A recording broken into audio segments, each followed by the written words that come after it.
Business with a servant's heart. Welcome to the podcast. Inspiration, motivation takes. Listen to the podcast. We're all about to talk about life. Our guests will share their life story. We want you to success in life and business. We're ready and we will start shortly. We're gonna talk about life. We're going to speak on business. You're gonna shine bright. We are going to witness. Business with a servant's heart. With hosts Steve, Ramona, and Ray. Inspiration, education talks. Listen to the podcast. Steve, Ramona.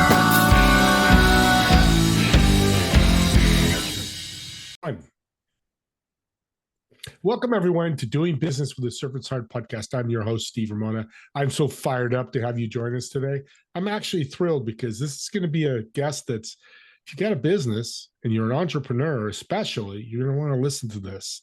Now, we dedicated this podcast exploring the idea of a servant's heart, doing business and life with a servant's heart.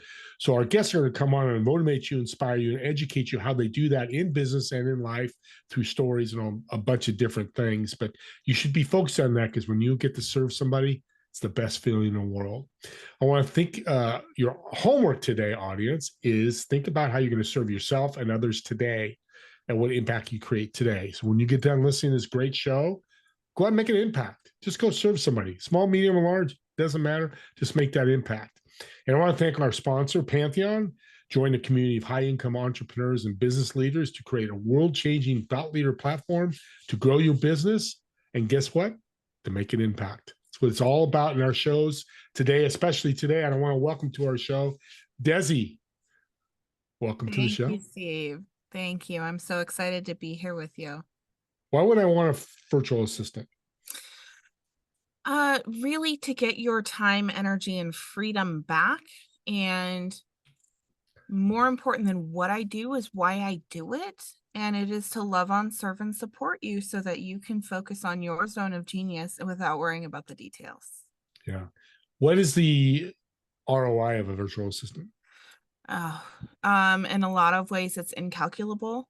Just because there's so many different factors and each client is different. But a typical ROI I have seen is about 30 to 40%, which is a pretty big time and energy given back. And more so pays your services. That's the right. ROI benefit that a lot of people, of course, ask you and ask people with the services. You know, you're not going to spend $18,000 to somebody that makes you $100. Not saying that they're not valuable because they could be down the road. Don't do that. But you know what's going to happen and what's different things. What is virtual executive consultancy? It's much different words I've heard before. Explain that. Yeah. So we kind of take a different approach. We are very much consultants as well as your support team. So we talk business, strategy, mindset, and we do some breakthrough work around different areas that can stop you in business. And that's what the consultancy piece is. Now, virtual executive is we do things at a higher level. So for example, for 4 of my clients right now, I am the named director of operations or director of communication and information. And that is primarily because we have a wide range of services and we do many, many different things, but we are doing it in a very effective, efficient way. Which fractional. So you're a fractional. So you could be a fractional CMO, COO, whatever role they want to put you in. What's the power of fractional? The power of fractional is it allows you to get your feet under you and really understand where you want to go in your business, align with your vision, your mission, your goals, and doing it at a rate that is less than you would pay someone to be in that role full time. Is a goal virtual assistant company like yours, agency, to be there long-term with them or to get them started or a combination of both? Combination of both. I love having long-term clients. I have several that have been with me for 5 or more years. Um, and just because we've developed that relationship, those clients went from just under 6 figures to multiple 7 figures because we have the relationship, and it's a very strong foundational relationship Mm-hmm. where we can build on top of things that we have done. And it creates a lasting impact in the business and for your audience. And what we really go for is the triple win. We want to make sure everyone is winning. Yeah. Talk about building relationships. Very important in business. It's the lost art right now. It is. What Yeah, it's my one of my core values is building a relationship with someone before I start working with them. And I do that in the form of connection calls, discovery calls, and figuring out what they're up to in the world and what their goals are. I think it's so valuable, and you never know what's going to come out of connecting with someone. I Mhm. have created several partnerships, collaborative partnerships through my calls. I have found speakers for events that I'm working on for different clients. I have um found clients and created lasting friendships with a lot of them who aren't clients yet, and I'm not saying they're never going to be. However, they know that they can call on me for advice and guidance and a second set of eyes on things, just to because they know I have the bandwidth for it. Yeah. What's the wrong way to build a relationship? The wrong way to build a relationship is to expect them to pour into you without pouring anything back. Value add. Value add. You have to give and receive. You can't just receive. Yeah. So you're not transactional in the beginning either. No, I'm not. But how's a transaction come then? The transaction comes, I have found that the transaction comes when I have, usually on the second or third conversation, and they really start to get to know me and who I am and showing up to be in the world. And that's where the transaction comes when they realize that they could really benefit from the support that we provide, and that we really do stand on our values, which for our clients is freedom, strength, support, security, and stability. Yeah. And it's something that a lot of businesses need and don't have. And the other benefit is referrals. Talk about, because you mentioned Right. before the show, your client based referrals is what grow in your company, which is growing very fast. Right. It is growing fast. Yes. Strategically, I have developed relationships with clients who have my ideal audience as their members. And in doing so, those clients are now not afraid to recommend me when they're looking for something in particular, whether it be a one-off project, whether it be a monthly retainer where they need consistent support. Um, but really positioning yourself as the go-to in companies that have your ideal audience is a great way to always consistently increase your visibility and get clients. Yeah. Visibility is so important. And it's when you get from your clients, it's the easiest because it's a warm referral, not that, or, the going out the cold referrals and reaching out, and which are not a wrong way of doing it, but it's much easier with the warm referral. Going through your business, I found something very interesting. You have 64 specialties to Uh-huh. benefit your clients. What are some of those? Because that's powerful. That's a lot of It options that is. people can use. And, quickly go over them. And then what are the 4 or 5 most important you think? Right. Absolutely. So the main thing about our services, they cover all areas of business. So we do operations, production, finance, administration, and HR, and we support in all of those areas. And then we also do virtual event production, um, Mm. in which I have earned a few nicknames just because I love doing it and I'm really good at it. Um, but I would say some of the most important services that we do is CRM management and setup if they don't have a CRM, which in my experience, solopreneurs, entrepreneurs, they usually don't have a CRM. And that can be a game changer for a business.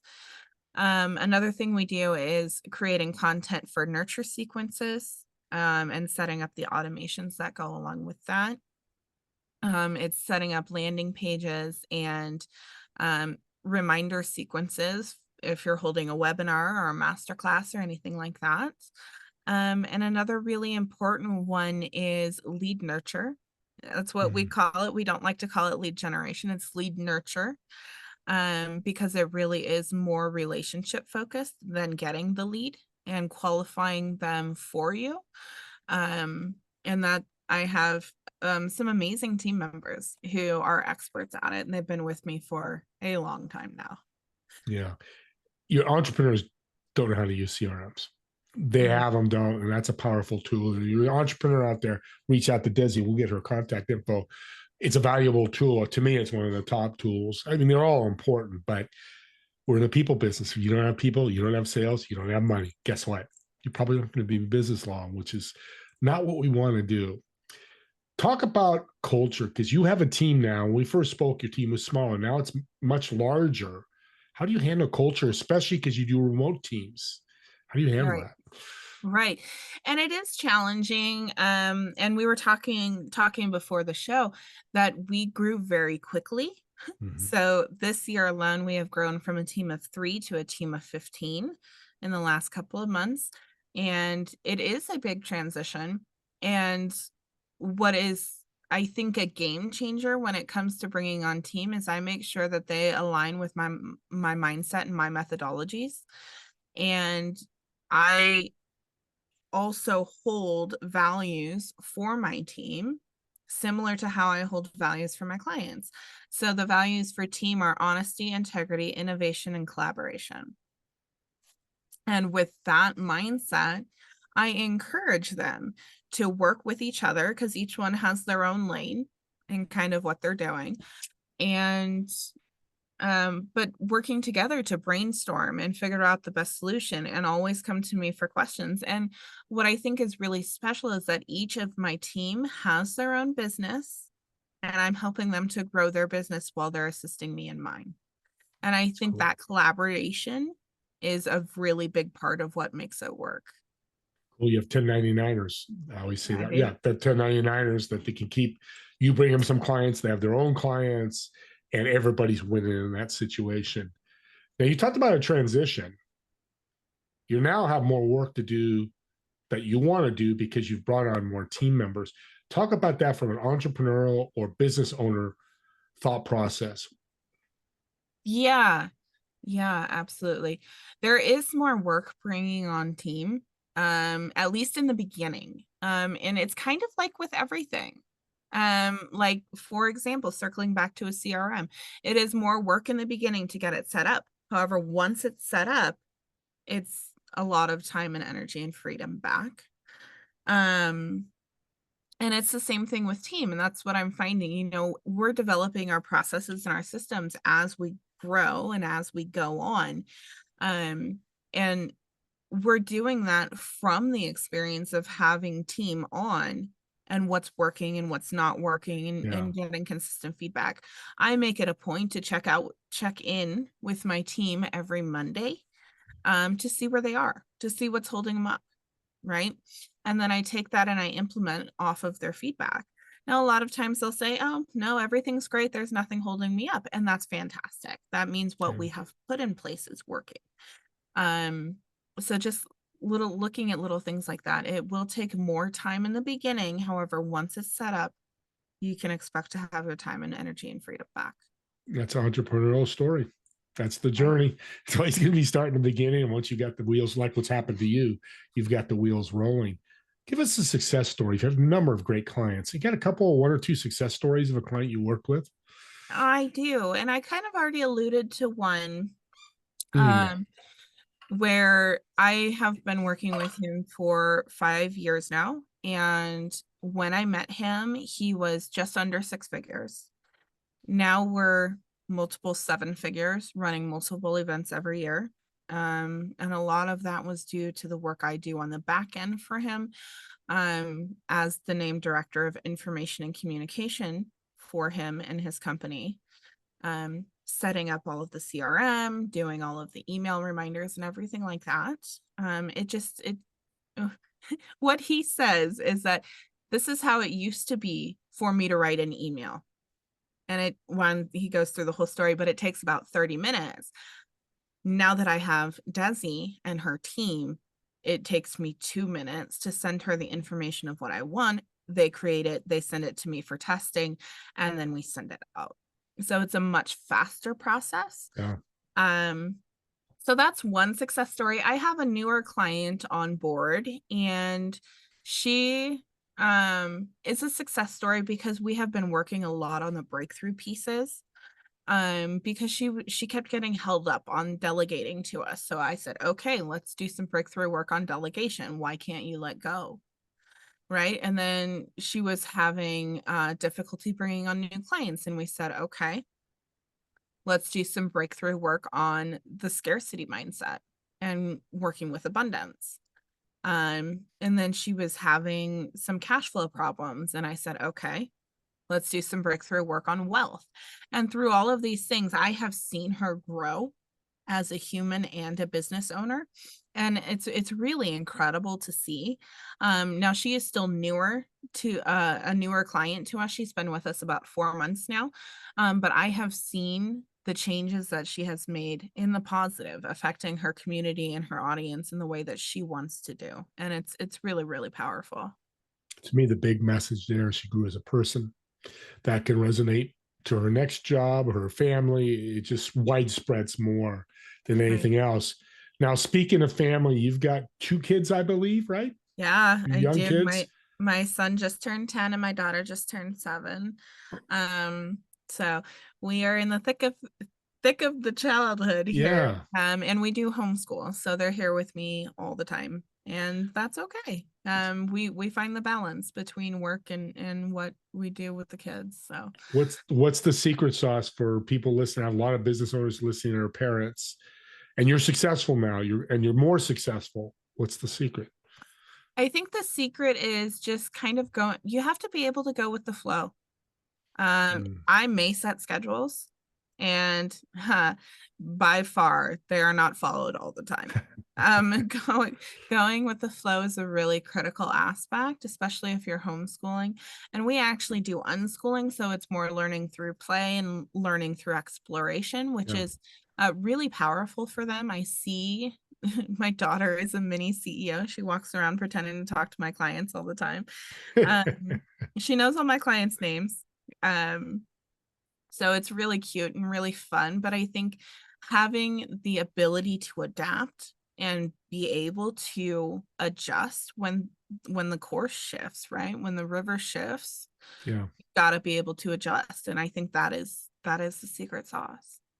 it's beautiful. It's and it keeps your family, your daughter knowing all your clients' names. It's cool. It keeps it in the family, and it's cute, actually, to be honest with you. In a personal sense, it's cute that she's part of it and wants to be CEO, and whether she is or isn't, I know you're gonna let go with the flow and see where she ends up. But that's really cool, and that's great. That's really practical for everybody, whether you're homeschooling or not, or whatever you're doing. The flow. We're coming close to the end here, but you network and collaborate a lot. I do. What is your secret to that? Because you do it quite well. I think just coming at it from the goal of creating a relationship rather than some other end goal, like I want a new client. Coming at it from that mindset really leaves the door open and allows the conversation to flow where it flows. And I think that is a really important aspect of networking and collaboration and all of that, because I will say, out of my conversations, I have made many, many partnerships, collaborations. I have found speakers, I have found clients, and sometimes the conversation doesn't go anywhere, and that's okay, right? Not everyone has synergy and can create a relationship out of that. But being willing to let the conversation go where it goes and being adaptable in where it does go. Yeah, it's a good point that you said. Not everybody's going to be a fit, but you try to make them a fit somewhere else. That's the power of that. Don't just shut the door because they're not fit for you. You could help them in so many other ways. Right.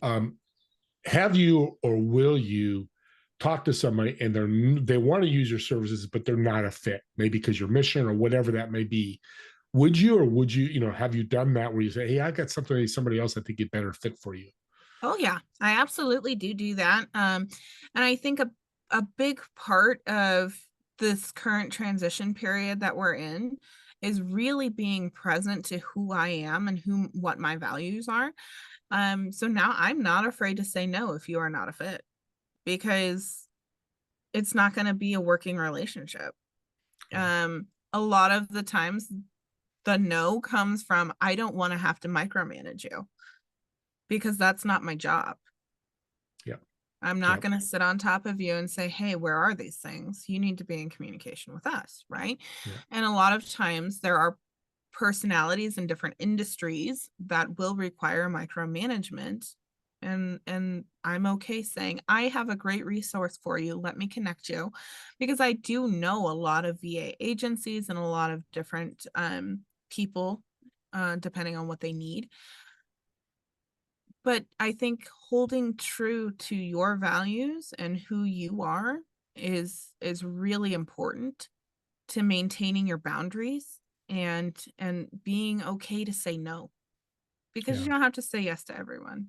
No, you don't need everyone. You don't need 300 million or 50 million businesses to grow. You could do 1,000 businesses or 100 businesses. You're good to go. Last question before we get to a fun question is, do you believe there is no competition, there's collaboration? I absolutely believe that.